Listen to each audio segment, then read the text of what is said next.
नमस्कार दोस्तों, एक बार फिर से बहुत बहुत स्वागत है आप सभी का मेरे YouTube channel AYT India academy पर।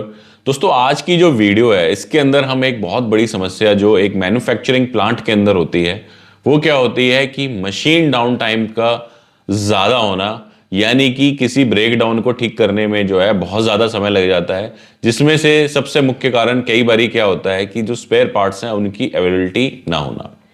तो इस वीडियो के अंदर हम लोग समझेंगे कि जो क्रिटिकल स्पेयर पार्ट है उसके अंदर आप किस किस प्रकार के आइटमों को रखो, ताकि आपको ये कंफ्यूजन ही ना हो कि भैया जो स्पेयर पार्ट्स के अंदर हमने क्या क्या चीज़ों को लेना है। दूसरा, हम इसके अंदर एक देखेंगे एक्सेल फॉर्मेट, जिसके अंदर अगर आप सिर्फ इनवर्ड और आउटवर्ड करते रहें तो आप पूरा का पूरा जो अपना स्पेयर पार्ट का स्टॉक है मेंटेनेंस डिपार्टमेंट के अंदर ही मेंटेन कर सकते हैं। साथ ही साथ उसका फ्लो कैसे चलेगा, यानी कि वो सीक्वेंस क्या फॉलो करें कि आपका स्पेयर पार्ट्स जो है मेंटेन रहें, ताकि आपका जो मीन टाइम टू रिपेयर है MTTR है वो कम से कम रहे, जिससे कि आपका जो ब्रेकडाउन टाइम है वो कम रहे और आप ज़्यादा बेहतर तरीके से जो है प्रोडक्शन आउटपुट दे पाओ। तो चलिए फिर ज़्यादा वक्त ना गवाते हुए शुरू करते हैं वीडियो को। Let's start. दोस्तों, मेरे आप लोगों से कुछ सवाल हैं। क्या आपकी कंपनी में भी ऐसा होता है कि भैया जैसे मशीन के बारे में मैनेजमेंट ने पूछा कि भैया 4 नंबर जो मशीन है वो क्यों बंद पड़ी है? ठीक है, मैनेजमेंट ने पूछा 4 नंबर मशीन क्यों बंद पड़ी है, तो मेंटेनेंस ने बोला जी बेयरिंग खराब हो गया साहब, बेयरिंग मिला नहीं मार्केट में। अच्छा, तो सर वो ना फील्ड वाला भेजा था, उसको पता नहीं है बेयरिंग के बारे में, अब मुझे ही जाना पड़ेगा। तो पहले फील्ड वाला 2 घंटे खराब करके आया, अब मेरा मेंटेनेंस का जो पर्सन है जिसको मैं मान लो 30 40 50 हज़ार रुपये दे रहा हूँ, वो जाएगा, वो जा करके अपना जो है यहाँ पे काम छोड़ेगा, ठीक है, जा करके बेयरिंग जो है ढूंढ करके लेकर के आएगा, तब जाके वो मेरी मशीन ठीक होगी। अब क्या मैनेजमेंट की भी मजबूरी है। अब मैनेजमेंट सिर्फ मालिक नहीं है, मैनेजमेंट प्लांट हेड भी हो सकता है, ठीक है, ऑपरेशन हेड भी हो सकता है, मेंटेनेंस हेड भी हो सकता है फॉर एग्जांपल, ठीक है। तो मैनेजमेंट की क्या मजबूरी है, अब हाँ ही करना पड़ेगा ना भाई।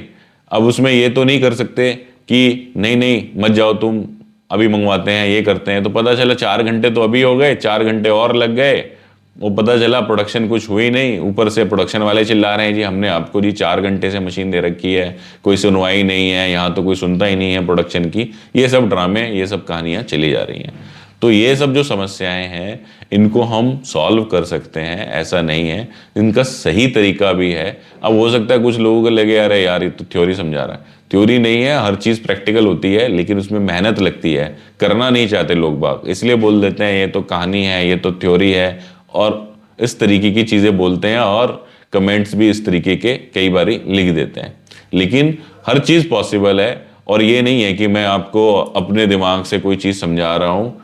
ये क्या है कि भैया ये साइंटिफिक तरीके हैं जो चले आ रहे हैं सालों से, और जो अच्छी कंपनियां हैं, MNCs हैं जिनको हम बोलते हैं अच्छी कंपनियां, वो अच्छी कंपनियां इसलिए बनी हैं क्योंकि उनके यहाँ पर ऐसे सिस्टम्स बने हैं, वो ऐसे सिस्टम्स लागू होते हैं। हमें क्या लगता है, हमें ये चीज़ें फालतू की लगती हैं, बकवास लगती हैं, अरे इनकी क्या ज़रूरत है, ये तो हम तो ऐसे ही रख लेते हैं, हमें तो पता है ऐसे नहीं होता वैसे नहीं होता, ये सब कहानियाँ सुनाते हैं। तो अगर आपको कहानी सुनानी है तो अभी आप वीडियो को पॉज करो और एग्जिट कर जाओ, ठीक है। और अगर आपको ये कॉन्सेप्ट डिटेल में समझना है विद फॉर्मेट तो आप वीडियो पे कंटिन्यू कर सकते हो। अब दोस्तों, जो क्रिटिकल स्पेयर पार्ट है वो होता क्या है, तो क्रिटिकल स्पेयर पार्ट की कैटेगरी के अंदर हम किसको रखेंगे, अगर वो पार्ट ना मिले तो मेरा प्रोडक्शन रुक जाए, ठीक है।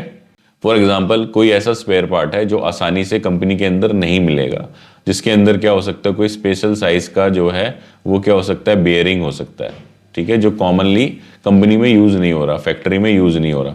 कोई बुश हो सकता है जो एक मशीन के लिए मैंने हार्डनिंग करा के रखा हो, ठीक है। जैसे मान लो एक बुश है कोई, ठीक है, वो बुश को बनने में पता चला 2 घंटे लगे, उसके बाद हार्डनिंग में जाएगा, हार्डनिंग 2 दिन लगेंगे, तो टोटल 2.5 दिन लग गए उसको, ठीक है।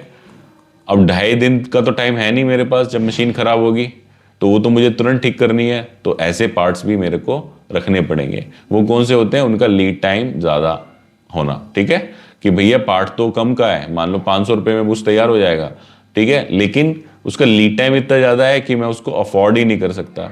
कि जैसे कि मटेरियल तो है 100 रुपये का, लेकिन जिसकी वजह से मेरी 10,000 रुपये का लॉस हो रहा है। तीसरा क्या है, जो आसानी से लोकल मार्केट में ना मिले, कि मान लो मेरी फैक्ट्री एक लोकल ऐसे एरिया में है जहां मैं जाऊंगा फटाक से 10 मिनट के अंदर स्पेयर पार्ट लेकर के आ जाऊंगा, तो उस केस में क्या है कि वो हमें पार्ट वो रखने की जरूरत नहीं है, नेसेसरी उसका खर्चा बढ़ाने की कंपनी के ऊपर जरूरत नहीं है। और वो अगर कभी कभी खराब होता है, अगर रेगुलर खराब होता है तो हमें रखते रहना है।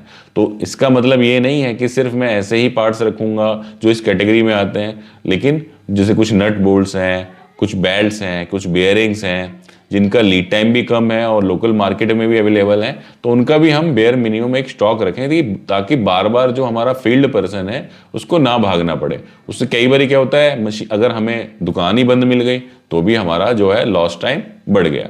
तो इस कैटेगरी के अंदर जो है क्रिटिकल स्पेयर पार्ट्स आते हैं। ठीक है, तो यानी कि क्रिटिकल स्पेयर पार्ट्स ऐसे स्पेयर पार्ट्स हैं जिनको हम अपने स्टॉक के अंदर रखें, अगर उनको हमने नहीं रखा तो हमारी जो है क्या होगा, प्रोडक्शन लॉस ज़्यादा होगा, जिसकी वजह से क्या होगा, हमारा MTTR यानी कि मीन टाइम टू रिपेयर बढ़ जाएगा।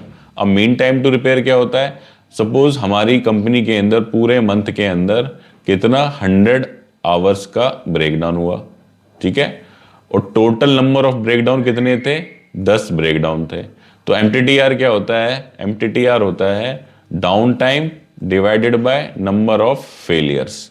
डाउन टाइम कितना हुआ 100, नंबर ऑफ फेलियर्स यानी कि नंबर ऑफ ब्रेकडाउन कितने हुए 10, ठीक है, तो हमारा क्या निकल के आया 10 आवर्स। यानी कि कोई भी जब ब्रेकडाउन होता है तो मैं 10 घंटे ले लेता हूं ब्रेकडाउन को ठीक करने में। तो हमारा टारगेट क्या होना चाहिए, MTTR को डाउन करना। जितना कम MTTR होगा उतना इफेक्टिवली हमारा प्लांट काम कर रहा है, इसका मतलब ये है। ठीक है, तो हमें टारगेट क्या करना है, MTTR को डाउन करने का। MTTR कैसे डाउन होगा, जब हम मशीन को तुरंत ठीक कर देंगे। तुरंत कब ठीक कर पाएंगे कि भाई अगर कॉमन से कॉमन नॉर्मल प्रॉब्लम्स भी हैं तो उसके लिए पहला क्या होना चाहिए, हमारी जो मेंटेनेंस की टीम है वो कैपेबल होनी चाहिए। दूसरा क्या होना चाहिए कि हमारे पास जो है स्पेयर पार्ट्स की अवेलेबिलिटी होनी चाहिए। मैंने लोगों को परेशान होते हुए देखा है, सबसे पहले तो टीम ही नहीं है, फ़ोन पे आता है मेंटेनेंस वाला, फ़ोन करेंगे, वो बंदा कहीं और बिजी है, वो छोड़ के तो नहीं आ जाएगा, आपके लिए खाली तो नहीं बैठा, चाहे आपने AMC दे रखी है, कुछ भी दे रखी है, तो आने में 2 घंटे 4 घंटे 6 घंटे कुछ तो लेगा, वो आएगा। ठीक है, दूसरा क्या है, अगर आ गया तो पता चला आपके पास स्पेयर पार्ट्स नहीं है, या फिर आपके पास इंटरनल टीम है तो आपने स्पेयर पार्ट्स में इन्वेस्टमेंट नहीं कर रखी। तो ये सारे जो केसेस हैं ये क्या करते हैं, हमारे प्रोडक्शन लॉस टाइम को बढ़ा देते हैं, जिसकी वजह से क्या होता है, हमारा MTTR बहुत ज़्यादा बढ़ जाता है और हमारी जो फैक्ट्री है वो इफेक्टिवली काम नहीं कर पाती। अब इसको आप कैसे मैनेज कर सकते हो, इसको सिस्टम के थ्रू ऐसे मैनेज किया जा सकता है कि हम एक स्टॉक शीट बना लें क्रिटिकल स्पेयर पार्ट्स की सेपरेटली, ताकि हम उसको अलग से फोकस कर सकें। स्टॉक आप स्टोर के अंदर रखो, बड़ी अच्छी बात है, लेकिन आप मेंटेनेंस डिपार्टमेंट में भी अपना मेंटेन करो स्पेयर पार्ट की स्टॉक शीट, क्योंकि आपको उसकी इंपॉर्टेंस मालूम है, स्टोर वाले को नहीं मालूम है। तो आपको दिखेगा कि ये मेरा वाला जो लेवल है तुरंत नीचे जा रहा है, तो आप तुरंत उसको मंगवा लोगे, तुरंत उसका ऑर्डर लगवा दोगे। और प्लस क्या है, स्टोर के अंदर मान लो 1000 आइटम है, ठीक है, तो 1000 आइटम को रिव्यू करना और वहीं आपके पास है 100 स्पेयर पार्ट, तो उनको करने में, रिव्यू करने में फर्क है। ठीक है, अब इसका जो प्रोसेस है वो कैसे चलेगा कि स्टोर तो अपना मेंटेन कर ही रहा है स्टॉक शीट, लेकिन उसने क्या किया, आपको सारे मटेरियल जैसे जैसे आते गए स्टॉक में आपको देता गया, तो आप उसका अपने पास भी स्टॉक रखो, ऐसे नहीं कचरे की तरह ठूस के रखो, जैसे मैं देखता हूँ ज़्यादातर कि एक ही डब्बे में सारे नट बोल्ट मिक्स कर रखे हैं मेंटेनेंस वालों ने और कहते हैं ये तो ऐसे ही चलेगा साहब। ऐसा नहीं है, पॉसिबल है सब कुछ अगर आप तरीके से करो। तो इसके लिए क्या होता है, मटेरियल सबसे पहले आपको कहाँ से मिलेगा, मेन स्टोर से मिलेगा। ठीक है, उसके बाद आपने क्या किया, वेरीफाई किया स्पेक क्वांटिटी को और एंटर कर दिया अपना स्टॉक शीट के अंदर, जिसके अंदर आपने डाला आइटम, क्वांटिटी, डेट। फिर उसको आपने सही तरीके से स्टोर किया, प्रॉपरली टैग लगाया कि ये यहाँ पर मेरे बेयरिंग रखे हैं, यहाँ पर मेरे ये बेल्ट्स रखी हैं, यहाँ मेरे एलन बोर्ड्स रखे हैं। फिर हमने क्या किया, इशू किया मटेरियल को और वहाँ पे अपडेट कर दिया कि किस ब्रेकडाउन स्लिप के अगेंस्ट में हमने इशू किया है। ठीक है, और उसको हमने रिकॉर्ड किया अपनी इन्वेंट्री शीट में। ठीक है, और जो हमारा फिर खराब हुआ मटेरियल कि जैसे कुछ चीज़ खराब हो गई, अब जब स्टोर में हम वापस जाएंगे, पहले तो हमें मशीन से लेना है वो चीज़ जो ख़राब हुई है अपने पास रखनी है। जब स्टोर के अंदर जाएं कि भाई मेरे को ये जो है ये चीज़ें मंगवा कर के दो, 10 बेयरिंग आप लेकर के जाओगे कि भाई मेरे 10 बेयरिंग ये रहे ख़राब वाले, अब मेरा ऑर्डर लगवा दो 10 का, ठीक है। क्योंकि ऐसा नहीं है कि आप भैया जेब में रख के लेके जाते रहो या इधर उधर फेंक दिया और फिर बोलो 10 बेयरिंग और मंगवा दो, तो स्टोर तो है हिसाब मांगेगा, ठीक है। इसको करने की जिम्मेदारी किसकी है? मेंटेनेंस डिपार्टमेंट की है, स्पेयर पार्ट को मेंटेन करने की, ठीक है। कंबाइंड रिस्पॉन्सिबिलिटी स्टोर भी कर सकता है इसको, लेकिन मैं ये आपको सजेशन दूंगा कि अगर मेंटेनेंस करे इसको तो ज़्यादा बेहतर है, ठीक है। अब इसका फॉर्मेट देख लेते हैं कि इसका फॉर्मेट कैसा दिखता है, या आप कैसे उसको स्टॉक को मेंटेन करोगे आसान तरीके से ताकि आपको कोई दिक्कत ना आए, ठीक है। तो स्टॉक शीट का जो फॉर्मेट है हमारी स्क्रीन के ऊपर आ चुका है क्रिटिकल स्पेयर पार्ट की, ठीक। इसके अंदर जो 3 शीटें हैं, सबसे पहली शीट है हमारी इनवर्ड शीट, दूसरी शीट है हमारी इश्यू शीट, चौथी शीट है हमारी स्टॉक शीट, ठीक है। तीसरी शीट है हमारी स्टॉक शीट और चौथी है हमारी हेल्प शीट कि जो जो इसके अंदर फॉर्मूले यूज हो रहे हैं वो हमने यहाँ पर लगाए हुए हैं, ठीक है। तो सबसे पहले हम स्टॉक शीट पे आते हैं जिसके अंदर हमने नेम डाला आइटम का, उसका किस मशीन के लिए यूज हो रहा है वो डाला हमने, ठीक है।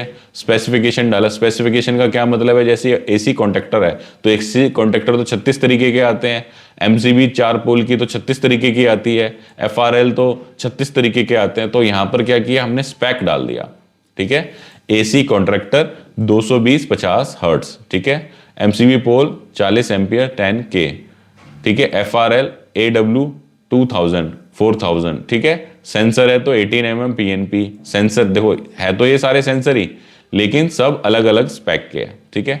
तो स्टॉक हमें सबका अलग अलग मेंटेन करना पड़ेगा क्योंकि स्पेसिफिक सेंसर ही जाके मशीन पे लगेगा। फिर यहाँ पर कैटेगरी आ गई, कौन सा आइटम इलेक्ट्रिकल है, कोई अगर मैकेनिकल होगा तो मैकेनिकल की कैटेगरी आ जाएगी, कोई न्यूमेटिक होगा तो न्यूमेटिक की कैटेगरी आ जाएगी। फिर स्टॉक की लोकेशन आ गई कि ये मेरा स्टॉक कहाँ पर रखा हुआ है, ये रैक 1 में है, ये रैक 2 में है, ये रैक 3 में है। फिर आगे 3 लेवल इसमें, मिनिमम मैक्सिमम रीऑर्डर। मिनिमम क्या है, इससे नीचे नहीं जाना चाहिए लेवल, मैक्सिमम क्या है, इससे ऊपर स्टॉक नहीं जाना चाहिए, और रीऑर्डर क्या है कि जब इस स्टॉक लेवल पे आ जाए तो मैं ऑर्डर कर दूं ताकि मेरा मिनिमम से नीचे ना जाए। ये कैसे निकालोगे, जब आप अपना 2, 4, 6 महीने का जो स्टॉक है उसका कंजम्पशन की हिस्ट्री निकालोगे, उसके बेस पे आप कैलकुलेट कर पाओगे। फिर यहाँ आ गया ओपनिंग बैलेंस और फिर इन आउट बैलेंस, ठीक है। तो ये येलो वाले जो कॉलम है ये कहाँ से लिंक है, ये इनवर्ड और इश्यू शीट से। मैं अभी आपको एंटर करके इसमें दिखाता हूँ। और ओपनिंग क्या है, जब आप पहली बार शीट बनाएंगे तो यहाँ पे ओपनिंग अपने हाथ से चढ़ाएंगे। जैसे मैं अगर ये 10 पीस चढ़ाऊंगा तो इसका बैलेंस बढ़ जाएगा। इसको अगर मैं 250 कर दूं तो 250 हो जाएगा, ठीक है। अब ये काम कैसे करेगी, जैसे इनवर्ड है, इनवर्ड के अंदर हम गए तो यहाँ पे हमने आइटम सेलेक्ट किया, आइटम हमने एमसीबी 4 पोल, ठीक है, हमने तारीख डाली और यहाँ पे डाला 50 पीस, ठीक है। किस चालान के अगेंस्ट में या किस इश्यू स्लिप के अगेंस्ट में हमने लिया, स्टोर से लिया, कहाँ से लिया, वो हम यहाँ पे मेंशन कर देंगे, ठीक है। तो जैसे आपने 50 पीस इन करे तो इस एमसीबी के अगेंस्ट में ये 50 पीस इन हो गए, ठीक है। ऐसे ही अगर मैं जब इसको इशू करने जाऊंगा तो यहाँ पे इशू शीट में गया, यहाँ से ड्रॉप डाउन से मैंने सेलेक्ट किया, यहाँ पे ड्रॉप डाउन में जाकर के मैंने ये वाला एमसीबी सेलेक्ट किया, इसको 3 तारीख में डाला और यहाँ पे इसके मैंने 5 पीस आउट कर दिए। किस पे आउट किए, ये सीएनसी मशीन पे आउट किए। कौन सी ब्रेकडाउन स्लिप के अगेंस्ट में, BD 205 के अगेंस्ट में मैंने आउट किया, ठीक है। तो ये मेरे यहाँ पर आउट हो गए, देखो मैंने पहला वाला आउट कर दिया तो ये 5 पीस यहाँ पर आउट हो गए। अगर दूसरा वाला आउट करना है मेरे को, दूसरा वाला एमसीबी, तो यहाँ से दूसरे नंबर का सिलेक्ट किया मैंने, डेट डाली, यहाँ पे डाले मैंने 10 पीस आउट, ठीक है। तो यहाँ पे आ गया मेरा 10। तो 250 मेरा ओपनिंग था, 50 इन हुआ, 10 आउट हुआ, 290 मेरे पास बैलेंस रह गया। अब आपको ये देखना है कि कौन सा आइटम मेरा कितना लग रहा है, यहाँ पे सिलेक्ट किया, फिल्टर लगाया आपने, ठीक है। आइटम यहाँ पे सिलेक्ट किया, हम फिल्टर लगाएंगे और यहाँ से आइटम सिलेक्ट करेंगे कि भैया मेरे को ये देखना है कि ये एसी कॉन्ट्रैक्टर मेरा कितना लग रहा है, ठीक है। एसी कॉन्ट्रैक्टर सिलेक्ट किया, निकल के आ गया एसी कॉन्ट्रैक्टर मेरा इतना इतना लगा है। ऐसे ही कितना कितना आया है वो देखना है तो इनवर्ड में गए, यहाँ पे कोई स्पेशल आइटम देखना है कि मेरे को सिर्फ एसी कॉन्ट्रैक्टर ही देखना है, फिल्टर लगाया और यहाँ से हमने सेलेक्ट किया एसी कॉन्ट्रैक्टर और ये निकल के आ गया 1 जून को 15 पीस आए हैं। तो इस तरीके से क्या है कि आप आसान तरीके से बिल्कुल स्टॉक को मेंटेन कर सकते हो। अब हमने एक कोर्स बना के डाला हुआ है spare part management stock sheet के नाम से, अपना जो ऐप है हमारा AYT इंडिया अकेडमी उसके ऊपर, ठीक है। और जो हमारा ट्रेनिंग पोर्टल है www.learn.aytindia.com, उसके ऊपर ये कोर्सेज अवेलेबल हैं, जिसके अंदर हम आपको ये स्टॉक शीट देंगे, साथ ही आपको ये बनाना भी सिखाएंगे कि स्टॉक शीट को बनाना कैसे है, उसके अंदर कौन कौन से फॉर्मूले यूज होंगे, ताकि आप आसान तरीके से इसको बना सको और अपने यहाँ पर इसको इम्प्लीमेंट कर सको, लागू कर सको। अगर दोस्तों आप यहाँ तक वीडियो देख रहे हो और वीडियो आपको अच्छी लगी है तो वीडियो को लाइक करना ना भूलें। साथ ही साथ आजकल क्या नया फीचर आया है कि अगर नई वीडियो होती है तो लाइक के साथ जैसे ही लाइक करते हो नीचे हाइप का ऑप्शन मिलता है, अगर उसको भी आप क्लिक करोगे तो हमारी वीडियो थोड़ी सी और ऊपर जाएगी, ज़्यादा लोगों तक पहुँच सकेगी। तो लाइक और हाइप करना ना भूलें। साथ ही साथ कमेंट करें। वीडियो लास्ट तक देख रहे हैं तो कमेंट बॉक्स में यस लिखना या AYT इंडिया ना लिखना भूलें, ताकि हमें पता चले कि हमारे सब्सक्राइबर जो हैं जो लास्ट तक कितनी वीडियोस को देख रहे हैं। इसी के साथ वीडियो को समाप्त करेंगे। धन्यवाद।